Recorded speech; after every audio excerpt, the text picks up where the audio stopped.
പിതാവിൻ്റെയും പുത്രൻ്റെയും പരിശുദ്ധാത്മാവിൻ്റെയും നാമത്തിൽ ആമേൻ. ഈശോ മിശിഹായ്ക്ക് സ്തുതിയായിരിക്കട്ടെ.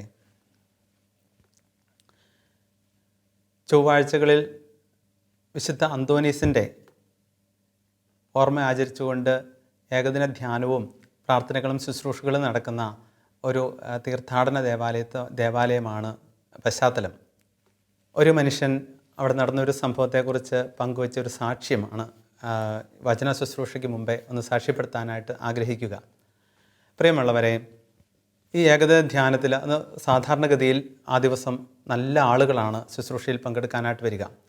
അപ്പോൾ ഈ മനുഷ്യൻ രാവിലെ കാപ്പികുടിയെല്ലാം കഴിഞ്ഞ് വിശുദ്ധ കുമ്പസാരം എന്ന കുദാശ കഴിക്കാനായിട്ട് ആഗ്രഹിച്ചുകൊണ്ട് ഈ തീർത്ഥാടനത്തിൽ വന്ന് നിൽക്കുകയാണ്. 2 വൈദികരാണ് വിശുദ്ധ കുമ്പസാരം ശുശ്രൂഷ നൽകാനായിട്ട് അന്ന് ഉള്ളത്. നീണ്ട ക്യൂ ആണ്. രാവിലെ മുതൽ ആളുകൾ ഉള്ളതുകൊണ്ട് നല്ല നീണ്ട ക്യൂ ആണ്. അദ്ദേഹത്തിന് ഏകദേശം 25 പേർക്ക് ശേഷമാണ് അദ്ദേഹത്തിന് അവസരം കിട്ടിയത്. അതിന് ഇങ്ങനെ മുന്നോട്ട് വൈകുന്നോണ്ടിരിക്കുകയാണ്. ഇനി 3 പേര് കൂടെ അദ്ദേഹത്തിന് മുമ്പിൽ കുമ്പസാരിക്കാനായിട്ടുണ്ട്. 4ാമത്തെ ഊഴമാണ് അദ്ദേഹത്തിൻ്റേത്. അങ്ങനെ നിൽക്കുമ്പോൾ അല്പം സ്പീഡിൽ ഒരു സിസ്റ്റർ ഒരു വശത്തുകൂടെ കടന്നു പോരുന്നത് കാണാനായിട്ടിടയായി. അപ്പോൾ തൊട്ട് പിന്നിൽ നിന്ന മനുഷ്യൻ ഇദ്ദേഹത്തോട് പറഞ്ഞു, ഈ സിസ്റ്റർ 100 പേരുള്ള ഒരു വൃദ്ധസദനത്തിൽ ശുശ്രൂഷ ചെയ്യുന്ന സിസ്റ്ററാണ്. കാര്യം അടുത്തുനിന്ന ആൾ അങ്ങനെ ഓർമ്മപ്പെടുത്തി. അപ്പോൾ ഈ വൃദ്ധസദനത്തെക്കുറിച്ച് അറിയാമായിരുന്നതുകൊണ്ട് അദ്ദേഹം അവിടെ നിന്ന് ഓർക്കുകയാണ്, അത്രയും പേർക്ക് ശുശ്രൂഷ ചെയ്തുകൊണ്ടിരിക്കുക. അതിൻ്റെ തിരക്കിൻ്റെ ഇടയിൽ ഒരുപക്ഷെ രാവിലത്തെ ശുശ്രൂഷകളൊക്കെ കഴിഞ്ഞ ശേഷം ഇനി ഉച്ചയൂണിന് നേരം ആകുമ്പോഴത്തേക്കും തിരികെ ചെല്ലാനായിട്ട് ആഗ്രഹിച്ചുകൊണ്ട് പാഞ്ഞു വന്നതാണ് എന്ന് കരുതി ഇങ്ങനെയൊക്കെയുള്ള ചിന്ത ഈ മനുഷ്യൻ്റെ മനസ്സിലൂടെ പെട്ടെന്ന് പോവുകയാണ്. അദ്ദേഹം മറ്റൊന്നും ചിന്തിച്ചില്ല. ഈ തൊട്ടടുത്ത് നിന്ന മനുഷ്യന് ഈ പ്രകാരം ഒരു സൂചന നൽകിയത് കൊണ്ട് അദ്ദേഹം ഇങ്ങനെയൊക്കെ ചിന്തിച്ചു. അതിനുശേഷം പെട്ടെന്ന് അദ്ദേഹം പിന്നിലേക്ക് തിരിഞ്ഞു നോക്കി കഴിഞ്ഞപ്പോൾ സിസ്റ്റർ ക്യൂവിൻ്റെ അവസാനത്തിൽ വന്ന് നിൽക്കുന്നുണ്ട്. നല്ല നീണ്ട ക്യൂ ആണ്. അപ്പോൾ ഏറെ സമയമെടുക്കും. അദ്ദേഹത്തിന് അറിയാം, രാവിലെ വന്ന് നിന്നിട്ട് 40 മിനിറ്റ് എടുത്തു ഇപ്പോൾ ഇവിടം വരെ എത്താൻ.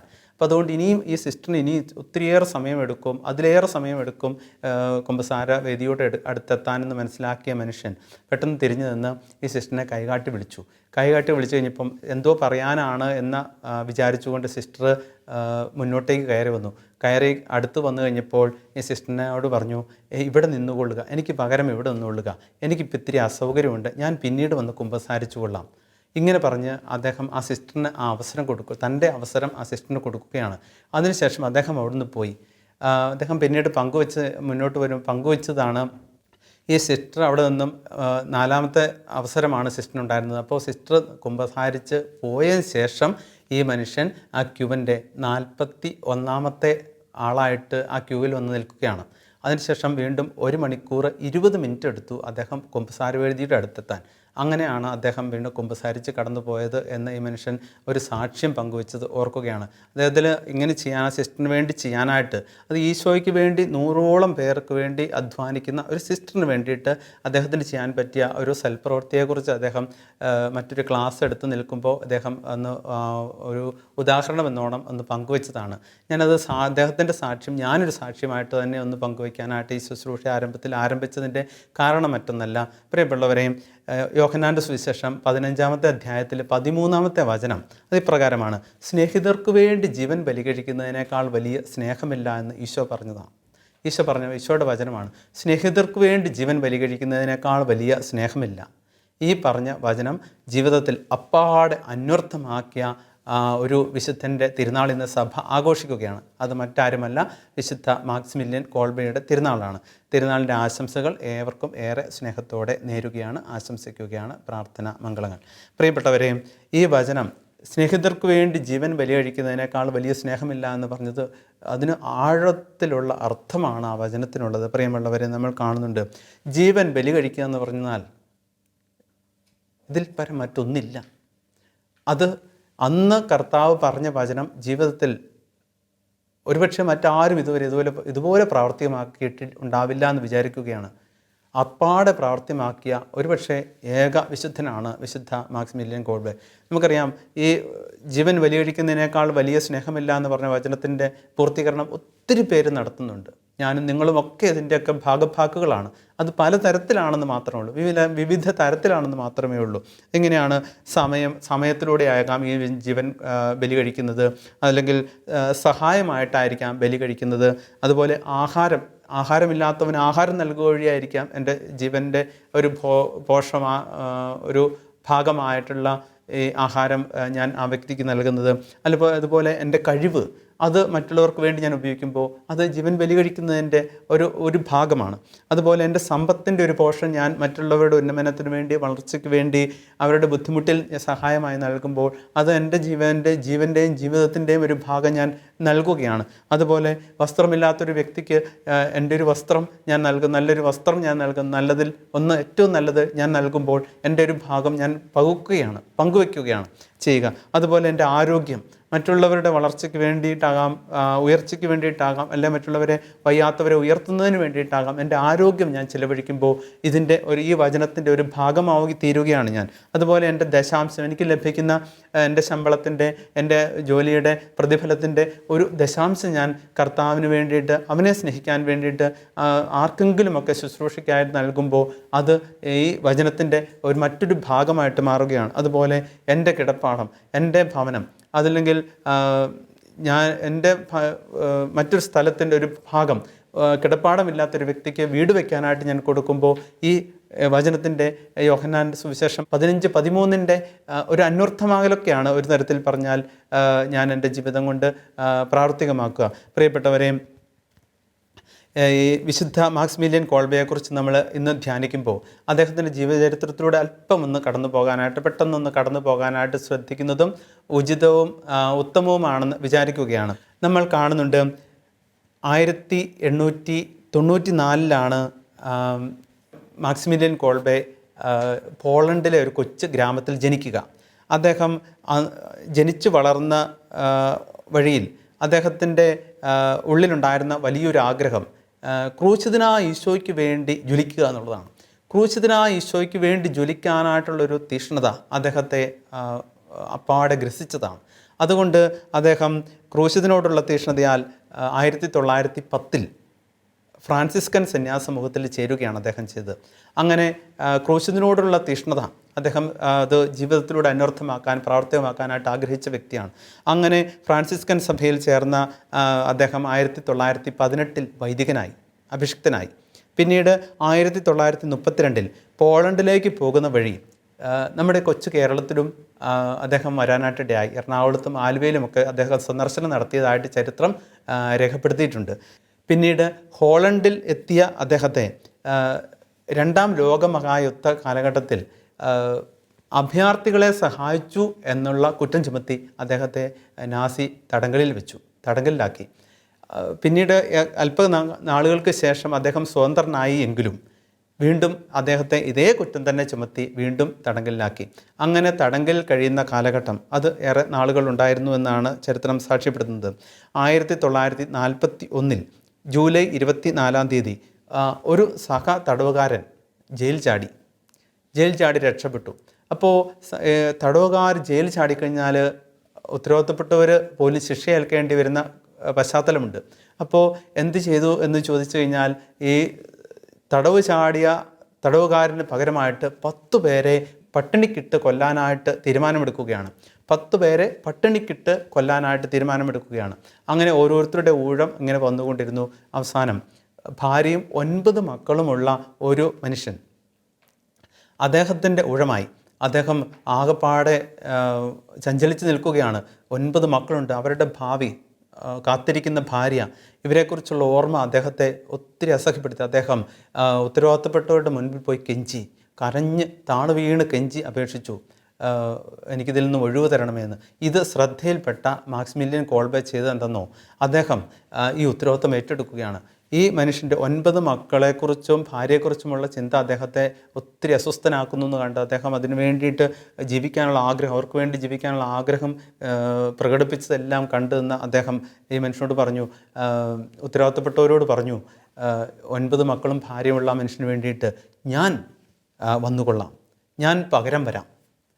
അങ്ങനെ ഈ മനുഷ്യന് വേണ്ടിയിട്ട് 9 മക്കളും ഭാര്യയുമുള്ള അദ്ദേഹത്തിന് പകരക്കാരനായിട്ട് ഈ മാക്സിമിലിയൻ കോൾബെ മരണം വരിക്കാനായിട്ട്, പട്ടിണിക്കിടപ്പെട്ട് മരിക്കാനായിട്ട് ആ ഒരു ഭാഗ്യം ഏറ്റെടുക്കാനായിട്ട് തയ്യാറാവുകയാണ്. അങ്ങനെ തടവറയിൽ അവസാന നാളുകൾ കിടക്കുമ്പോൾ പോലും അദ്ദേഹം ഒരിക്കലും നിരാശനായിരുന്നില്ല. സാധാരണഗതിയിൽ തടവറയിൽ കിടക്കുക എന്നുള്ളത് ഒരുപാട് പേരെ നിരാശയ്ക്ക് അടിപ്പെടുത്തുന്നുണ്ട്. നിരാശയിൽ അങ്ങാണ്ട് കിടക്കുന്ന ഒത്തിരി പേരെ കാണാനായിട്ടിടയുണ്ട്. കയറി വരാനായിട്ട് പറ്റാത്തവരെ, എത്ര സഹായിച്ചാലും കയറി വരാനായിട്ട് ബുദ്ധിമുട്ടുന്ന ഒത്തിരി പേരെ കാണാനായിട്ടിടയായിട്ടുണ്ട്. പ്രിയപ്പെട്ടവരെയും അങ്ങനെ ഈ മാക്സിമിലിയൻ കോൾബെ തടവറ ഒരിക്കലും അദ്ദേഹം നിരാശനായിരുന്നില്ല. മാത്രമല്ല നിരാശയിൽപ്പെട്ട കിടന്ന മറ്റു പലരെയും ഉത്തേജിപ്പിക്കാനായിട്ട് അദ്ദേഹം ശ്രമിക്കുകയും ശ്രദ്ധിക്കുകയും ചെയ്തു എന്നുള്ളത് അദ്ദേഹത്തിൻ്റെ ജീവിതം നൽകുന്ന വലിയൊരു സാക്ഷ്യമാണ്. ഇനി മറ്റൊന്നിതാണ്, അദ്ദേഹം തടവറയിൽ സഹതടവുകാരോടുകൂടെ കിടന്നു കഴിഞ്ഞപ്പോൾ ഇങ്ങനെ നിരാശയ്ക്ക് അടിപ്പെട്ട് കിടന്ന അനേകർക്ക് ആശ്വാസം നൽകാനും അതുപോലെ ധൈര്യം പകരാനും അദ്ദേഹത്തിന് സാധിച്ചു എന്നുള്ളത് മറ്റൊരു കാര്യമാണ്. അദ്ദേഹത്തിൻ്റെ ജീവിതം ഒരു സാക്ഷ്യം നൽകുന്നത് അങ്ങനെയാണ്. അനേകർക്ക് ആശ്വാസം പകരാൻ, സഹതടവുകാർക്ക് ആശ്വാസം പകരാനും ധൈര്യം പകരാനും അദ്ദേഹത്തിന് സാധിച്ചു എന്നുള്ളൊരു വലിയ കാര്യമാണ്. അതുപോലെ തന്നെ അദ്ദേഹം ഈ തടവറയിൽ കിടക്കുമ്പോൾ സഹതടവുകാർക്ക് ഇങ്ങനെ അവരുടെ മരണത്തിനായിട്ട് ഒരുക്കാനായിട്ടും അദ്ദേഹത്തിന് ഒത്തിരി സാധിച്ചു എന്നുള്ളതൊരു വലിയ കാര്യമാണ്. കാരണം വിശുദ്ധ ഗ്രന്ഥത്തിലൂടെ ക്രൂശിതനായ ഈശോയെ നമ്മൾ ധ്യാനിക്കുന്നുണ്ട്, കേൾക്കുന്നുണ്ട്, വായിക്കുന്നുണ്ട്, മനസ്സിലാക്കുന്നുണ്ട്. ഈ ക്രൂശിതൻ മനുഷ്യന് വേണ്ടി ജീവിച്ചതും ലോകൈകരുടെ പാപങ്ങൾക്ക് പരിഹാരമായിട്ട് ജീവൻ ബലി കഴിച്ചതിനെക്കുറിച്ചൊക്കെ പങ്കുവെച്ചു കൊടുത്തുകൊണ്ട് അങ്ങനെ ബലിജീവിതത്തിൻ്റെ ആഴം മനസ്സിലാക്കി കൊടുത്ത് ഒരുക്കാനായിട്ട് അദ്ദേഹത്തിന് സാധിച്ചു എന്നുള്ളത് മറ്റൊരു കാര്യമാണ്. എല്ലാം പുസ്തകങ്ങളിലൂടെ വായിച്ച കാര്യങ്ങളാണ്. അദ്ദേഹത്തെക്കുറിച്ച് എഴുതപ്പെട്ട പുസ്തകങ്ങൾ നൽകുന്ന ഉദാഹരണങ്ങളൊക്കെയാണ്. പ്രിയപ്പെട്ടവരെ, അങ്ങനെ പട്ടിണിക്ക് ഇടപെട്ട ഈ മാക്സിമിലിയൻ കോൾബെ അവിടെ കിടന്നുകൊണ്ട് പോലും അദ്ദേഹത്തിന് ആവുന്ന വിധത്തിൽ മറ്റുള്ളവരെ തടവുകാരെ സഹായിച്ചു എന്നുള്ളത് മറ്റൊരു വലിയ കാര്യമാണ്.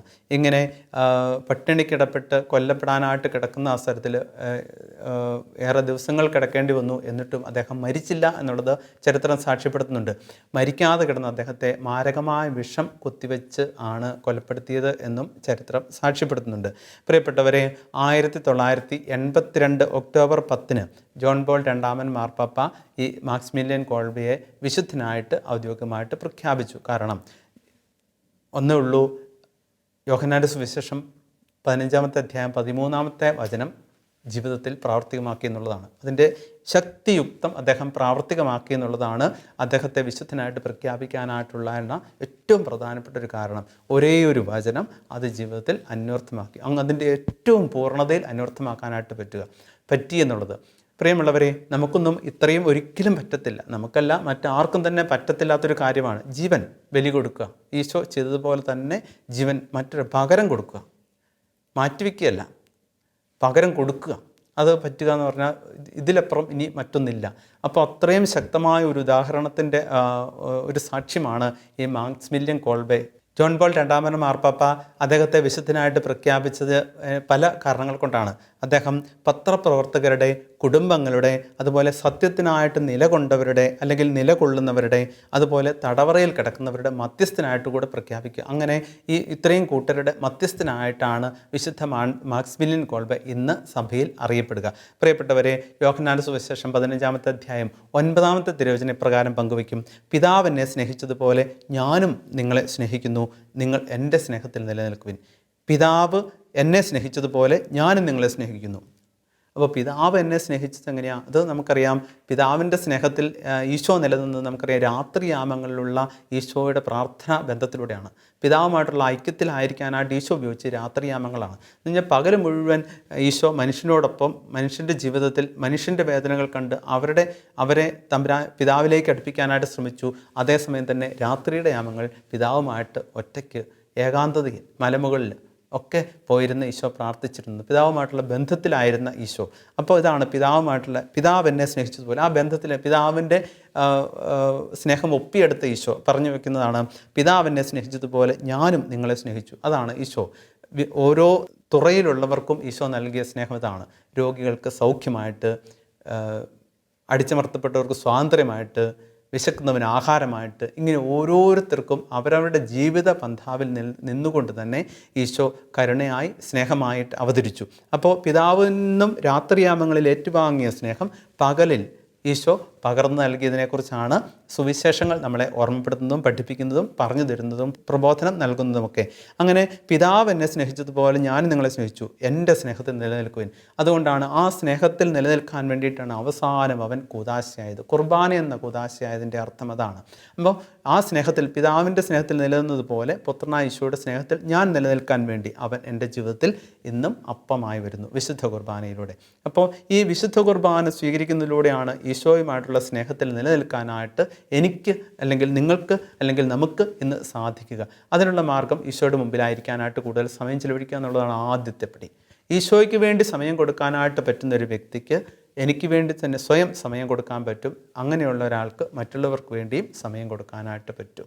അപ്പോൾ ഈശോയ്ക്ക് വേണ്ടി സമയം കൊടുക്കാനായിട്ട് പറ്റുന്ന ഒരു വ്യക്തിക്ക് അവരിന് വേണ്ടിയും മറ്റുള്ളവർക്ക് വേണ്ടിയും സമയം ചിലവഴിക്കാനായിട്ട് പറ്റുകയുള്ളൂ. പ്രിയപ്പെട്ടവരെ, ഇതിൻ്റെയും ഒരു ഉദാഹരണം വിശുദ്ധ മാക്സിമിലിയൻ കോൾബെ തന്നെയാണ്. കാരണം ഈശോയ്ക്ക് വേണ്ടി, ലോകത്തിൻ്റെ പാപപരിഹാരത്തിന് വേണ്ടി കുരിശിലേറിയ ഈശോയ്ക്ക് വേണ്ടി ആ ഈശോയുടെ ഓരോ കാര്യങ്ങൾ, പീഡാസഹന, മരണ, ഉത്ഥാന അനുഭവങ്ങളെ ധ്യാനിക്കാനായിട്ട് മാക്സിമിലിയൻ കോൾബെ സമയം കണ്ടെത്തിയത് കൊണ്ടാണ് അദ്ദേഹത്തിന് ഇത് ജീവിതത്തിൽ ഒപ്പിയെടുക്കാനും ജീവിതത്തിലൂടെ അത് മറ്റുള്ളവർക്ക് കൊടുക്കാനും തടവുകാർക്ക് കൊടുക്കാനായിട്ടും പറ്റിയത്.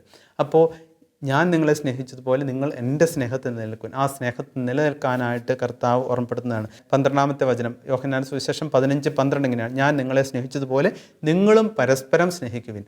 അപ്പോൾ ഈ പരസ്പര സ്നേഹം എപ്പോഴും നിർത്താനായിട്ട് നമുക്ക് പറ്റുന്നത് അങ്ങനെയാണ്: സഹായത്തിലൂടെ, നൽകലിലൂടെ, സ്നേഹത്തിലൂടെ, സംഭാഷണത്തിലൂടെ, സമയം ചിലവഴിക്കലിലൂടെ. കൂടുതലും സമയം ചിലവഴിക്കലിലൂടെയാണ് നമുക്ക് ഈ സ്നേഹം, തമ്പുരാൻ നൽകുന്ന സ്നേഹം പകുക്കാനായിട്ട് പറ്റുക. സ്നേഹം നൽകണമെങ്കിൽ, സ്നേഹം പ്രകടിപ്പിക്കണമെങ്കിൽ എല്ലാത്തിനും സമയം വേണം. അതുകൊണ്ട് സമയമാണ് അതിൻ്റെ പ്രധാനപ്പെട്ട കാര്യം. യോഹന്നാന്റെ സുവിശേഷം 15:13 സ്നേഹിതർക്ക് വേണ്ടി ജീവൻ ബലി കഴിക്കുന്നതിനേക്കാൾ സ്നേഹമില്ല. അത് അച്ഛൻ മുമ്പ് പങ്കുവച്ചു.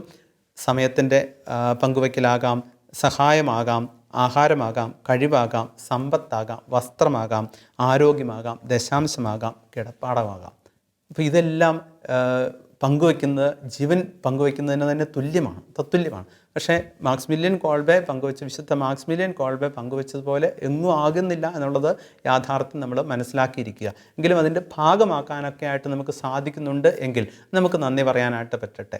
അല്ലെങ്കിൽ ഈശോയുടെ സ്നേഹത്തിലേക്ക് കൂടുതൽ അടുക്കാനായിട്ട്, ആ സ്നേഹത്തോട് ചേർന്ന് നിൽക്കാനായിട്ട് നമ്മൾ സമയം കണ്ടെത്തുക എന്നുള്ളതാണ് പ്രധാനപ്പെട്ട കാര്യം.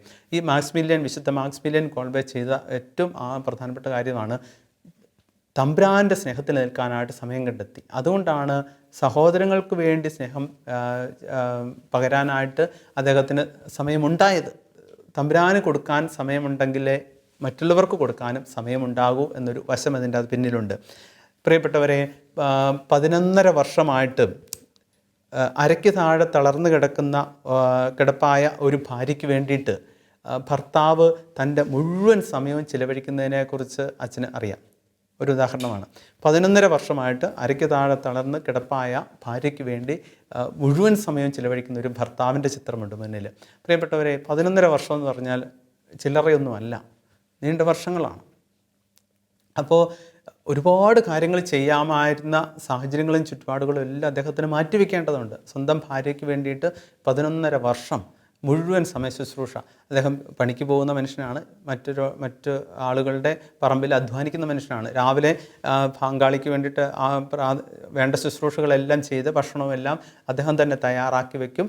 അതിനുശേഷം അദ്ദേഹം പണിക്ക് പോകും, ആരുടെയൊക്കെ പറമ്പിലൊക്കെ അധ്വാനിക്കും. അതിനുശേഷം വീണ്ടും സ്ഥലത്തുനിന്ന് വീണ്ടും നേരെ ഓടി വരുന്നത് ഭാര്യയുടെ അടുത്തേക്കാണ്. അപ്പോൾ വീണ്ടും വന്ന് വൈകുന്നേരം ഭാര്യയ്ക്ക് വേണ്ടി ബാക്കി കാര്യങ്ങളെല്ലാം ചെയ്തു കൊടുക്കുന്നൊരു വൈവാഹിക ജീവിതത്തിൻ്റെ ആരംഭത്തിൽ തന്നെ ഭാര്യയ്ക്ക് ഇങ്ങനെ തളർച്ച വിട്ടുപോയതുകൊണ്ട് മക്കളൊന്നുമില്ല. അപ്പോൾ അതുകൊണ്ട് മുഴുവൻ ശുശ്രൂഷ തൻ്റെ പങ്കാളിക്ക് ചെയ്തു കൊടുക്കുന്ന ഒരു മനുഷ്യനെ അങ്ങനെ പരിചയമുണ്ട്. പ്രിയപ്പെട്ടവരെ, ഇടയ്ക്കെല്ലാം ഓർക്കും. അതുകൊണ്ട് മുഴുവൻ സമയവും ഒരാളെ ശുശ്രൂഷിച്ചുകൊണ്ടിരിക്കുക. സ്നേഹിക്കാൻ എളുപ്പമാണ്, സംസാരിക്കാൻ പല കാര്യങ്ങൾ. എന്നാൽ ശുശ്രൂഷ, അത് ഒരു നേഴ്സ് ആശുപത്രിയിൽ ശുശ്രൂഷ ചെയ്യുന്നത് പോലെ തന്നെ തൻ്റെ പങ്കാളിക്ക് വേണ്ടിയിട്ട് ശുശ്രൂഷ ചെയ്തുകൊണ്ടിരിക്കുന്ന ഒരു മനുഷ്യനെ നന്ദിയോടെ ദൈവസന്നിധിയിൽ ഓർക്കുകയാണ്. പലപ്പോഴും പ്രാർത്ഥിക്കാനായിട്ടിരിക്കുമ്പോൾ ഈ ചിത്രം കയറി വരും. അപ്പോൾ ഓർക്കുകയാണ് ഇത്രമാത്രം ത്യാഗത്തോടെ ഉപേക്ഷിക്കാതെ വലിയ കരുതലും കരുണയും കാണിച്ചുകൊണ്ട് പങ്കാളിക്ക് വേണ്ടി നിൽക്കാനായിട്ട് പറ്റും. ഞാൻ ഓർക്കുകയാണ്, മാക്സിമിലിയൻ കോൾവേയെക്കുറിച്ച് ഇന്ന് ധ്യാനിച്ചു കഴിഞ്ഞപ്പോൾ, പങ്കുവയ്ക്കാനായിട്ട് ധ്യാനിച്ചു കഴിഞ്ഞപ്പോൾ എൻ്റെ മനസ്സിലേക്ക് ഈ ചിത്രമാണ് ആദ്യം കയറി വന്നത്. കാരണം സ്നേഹിതർക്ക് വേണ്ടി ജീവൻ ബലികഴിക്കുന്നതിനേക്കാൾ വലിയ സ്നേഹമില്ല എന്ന യോഹന്നാൻ്റെ സുവിശേഷം 15:13 മറ്റൊരു അന്വർത്ഥമാകലാണ് ഈ മനുഷ്യനിലൂടെ നടക്കുന്നത് എന്ന് കണ്ടെത്താനായിട്ട് പറ്റി. പ്രിയമുള്ളവരെയും അതുപോലെ മദ്യപിച്ച് വഴക്കിട്ട് വിവാഹ ജീവിതത്തിലേക്ക് പ്രവേശിച്ച് അധിക നാളാകുന്നതിന് മുമ്പേ വീട് വിട്ടിറങ്ങിപ്പോയ ഒരു ഭർത്താവിന് വേണ്ടിയിട്ട് ജീവിതം മുഴുവൻ കാത്തിരുന്ന് ചിലവഴിച്ച അവസാനം 2-2.5 മാസങ്ങൾക്ക് മുമ്പ് ആ സ്ത്രീ മരിച്ചു. അതും ഓർക്കുകയാണ്. ഇതുപോലെ മദ്യപിച്ച് വഴക്കിട്ട് വിവാഹ ജീവിതത്തിലേക്ക് പ്രവേശിച്ച് അധികമായില്ല. അദ്ദേഹത്തിന് മുമ്പ് മദ്യപാനം ഉണ്ടായിരുന്നിരിക്കാം, അറിയില്ലായിരുന്നു. എന്താണെങ്കിലും വഴക്കിട്ടിറങ്ങിപ്പോയതാണ്, വീട് വിട്ടിറങ്ങിപ്പോയതാണ്. ഇദ്ദേഹത്തിൻ്റെ വരവും കാത്ത് വെയിറ്റ് ചെയ്യുമായിരുന്നു ഈ ഭാര്യ. അല്ലെങ്കിൽ മറ്റെങ്കിലും സാഹചര്യങ്ങൾ ചുറ്റുപാട് തേടി പോകാമായിരുന്നു ഇവൾ. പക്ഷേ അവളത് ചെയ്തില്ല. അദ്ദേഹത്തിൻ്റെ വരവിന് വേണ്ടി കാത്തിരുന്നു. പക്ഷേ ഇതുവരെ വന്നില്ല. ആ സ്ത്രീ ഈയിടെ 2-3 മാസം മുമ്പ് മരിച്ചത് ഓർക്കുകയാണ്. പ്രിയപ്പെട്ടവരെ, ഇതുപോലെ സ്നേഹിതന് വേണ്ടിയിട്ട് കാത്തിരുന്ന ഒരു ജീവിതം. അതുപോലെ മറ്റൊരു സ്ത്രീയെക്കുറിച്ചും അച്ഛന് പരിചയമുണ്ട്. ഇപ്പോഴും വെയിറ്റ് ചെയ്യുകയാണ്. ഇതുപോലെ വഴക്കിട്ട് മറ്റു കാരണങ്ങളാൽ വഴക്കിട്ട് ഇറങ്ങിപ്പോയതാണ് വീട് വിട്ട്. പക്ഷേ വരുമെന്ന് പ്രതീക്ഷിച്ചുകൊണ്ട് പ്രാർത്ഥിച്ച് കാത്തിരിക്കുന്ന, ദേവാലയങ്ങളിൽ പോയി ശുശ്രൂഷകളിലൊക്കെ പങ്കെടുത്ത് പ്രാർത്ഥിച്ച് കാത്തിരിക്കുന്ന ഒരു സ്ത്രീയെക്കുറിച്ച് അറിയാം. ഇതുവരെ ആൾ വന്നിട്ടില്ല. എങ്കിലും അതൊക്കെ ഈ ഉദാഹരണങ്ങളൊക്കെ പ്രിയമുള്ളവരെ, സ്നേഹിതർക്ക് വേണ്ടി ജീവൻ ബലികഴിക്കുന്നതിനേക്കാൾ വലിയ സ്നേഹമില്ല എന്ന് പറഞ്ഞ വചനത്തിൻ്റെ അന്വർത്ഥമാകലാണ് പ്രിയമുള്ളവരെ. അതുകൊണ്ട് നമുക്കും ആർക്ക് ഈ കുഞ്ഞു ജീവിതത്തിൽ ആർക്കെങ്കിലുമൊക്കെ വേണ്ടി എൻ്റെയും ജീവൻ പങ്കുവയ്ക്കണ്ടേ? അതിനു വേണ്ടിയിട്ടല്ലേ തൻ്റെ ജീവൻ എനിക്ക് വേണ്ടി പങ്കുവെച്ചത്? ഇന്നും പരിശുദ്ധ കുർബാനയിലൂടെ അവൻ പകുത്തതും പങ്കുവെച്ചതും ഇതുതന്നെ അല്ലേ എന്ന് നമുക്കൊന്ന് ഓർക്കാനും ധ്യാനിക്കാനും ഒക്കെ പറ്റുക ഒരു പ്രധാനപ്പെട്ട കാര്യമായിട്ട് തോന്നുകയാണ്. അങ്ങനെ കർത്താവ് നമുക്ക് വേണ്ടി പരിശുദ്ധ കുർബാനയിലൂടെ പകുത്ത് നൽകിയ, ഇന്നും പകർന്നു നൽകുന്ന സ്നേഹം തിരിച്ചറിഞ്ഞും ജീവിതത്തിൽ അന്വർത്ഥമാക്കാനായിട്ട് നമുക്ക് മുൻ സാധിച്ചാൽ ഒരു വലിയ കാര്യമായിട്ട് തോന്നുകയാണ്. തിരുനാളിൻ്റെ മംഗളങ്ങൾ ഒരിക്കൽ കൂടി എവർക്കും സ്നേഹത്തോടെ നേരുന്നു, ആശംസിക്കുന്നു. അതുപോലെ വിശുദ്ധ മാക്സിമിലിയൻ കോൾവേ സ്നേഹിതർക്ക് വേണ്ടി ജീവൻ ബലികഴിക്കുന്നതിനേക്കാൾ വലിയ സ്നേഹമില്ല എന്ന് പറഞ്ഞ നാഥൻ്റെ വചനം അങ്ങേയറ്റം ജീവിതത്തിൽ പ്രാവർത്തികമാക്കിയതുപോലെ നമുക്കും നമ്മുടെ ജീവിതത്തിൽ മുമ്പ് പറഞ്ഞ കാര്യങ്ങളെല്ലാം സ്വാംശീകരിച്ചുകൊണ്ട് സമയവും സാഹചര്യവും ചുറ്റുപാടുകളും നമ്മുടെ കിടപ്പാടവും ആരോഗ്യവും വസ്ത്രവും കഴിവും സമ്പത്തും ആഹാരവും സഹായവും എല്ലാം നൽകി നമുക്കും അതിൻ്റെ ഒരു ഭാഗഭാക്കാകാനായിട്ട് തുടർന്നുള്ള ജീവിതത്തിൽ സാധ്യമാകട്ടെ. കർത്താവ് അതിനായിട്ട് നമ്മെ ഓരോരുത്തരെയും വീണ്ടും കൂടുതൽ ഉത്തേജിപ്പിക്കട്ടെ, അനുഗ്രഹിക്കട്ടെ എന്ന് പ്രത്യേകമായിട്ട് ആശംസിച്ചുകൊണ്ടും പ്രാർത്ഥിച്ചുകൊണ്ടും പിതാവിൻ്റെയും പുത്രൻ്റെയും പരിശുദ്ധാത്മാവിൻ്റെയും നാമത്തിൽ ആമേൻ.